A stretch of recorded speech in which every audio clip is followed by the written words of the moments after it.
কর্তৃপক্ষ নয়, স্কুল ছুটি দিয়ে দেয় শিক্ষার্থীরাই। শুনতে খটকা লাগলেও বছরের পর বছর পুরো বৈশাখ মাস জুড়ে ফসল তোলার সময় এমন ঘটনাই চলছে হাওড় অঞ্চলে। এর পরপরই আবার গ্রীষ্মের ছুটি, ফলে শিক্ষাবর্ষের একটি বড় সময় জুড়ে বন্ধ থাকছে এখানকার বেশিরভাগ প্রাথমিক বিদ্যালয়। হাওড় অঞ্চলের প্রাথমিক শিক্ষা নিয়ে মহসিন কবিরের 3 পর্বের রিপোর্টের দ্বিতীয় পর্ব। সুনামগঞ্জের শাল্লা উপজেলার শাসখাই গ্রামের সরকারি প্রাথমিক বিদ্যালয়। সময় সকাল 11টা।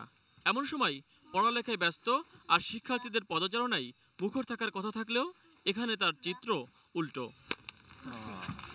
কারণ ক্লাস পরীক্ষা নয়, বিদ্যালয় ভবনের নিচেই খেলায় মশগুল প্রতিষ্ঠানটির বেশ কয়েকজন শিক্ষার্থী। ছাত্ররা কেউ আসে নাই, এই জন্য আমরা ম্যাডামরা আইসা সাফ করে দিয়ে যাই।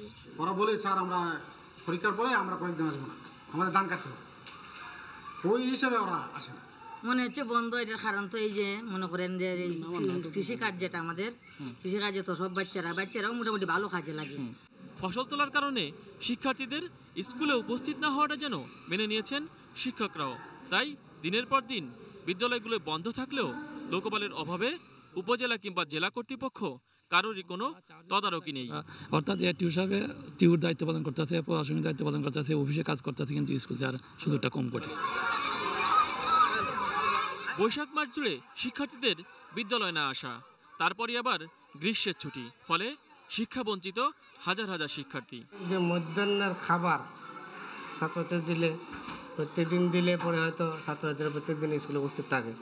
যেমন শিক্ষা ক্যালেন্ডারটা একটু ওদের যে মৌসুমি এই ফসল কাটার সময়, ওই বৃষ্টির সময়, এগুলোকে মাথায় রেখে একটু ভিন্নতা আনা যায় কিনা, এটা একটা বিষয় আছে। ধরেন এই ভ্যাকেশনটা ওই ভ্যাকেশনগুলি কাটতে এখানে দেওয়া যায়, তাহলে কিন্তু এটা ভালো হবে।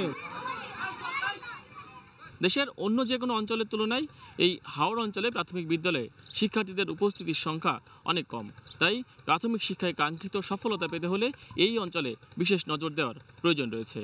মহসিন কবির, এটিএন নিউজ, শাল্লা, সুনামগঞ্জ।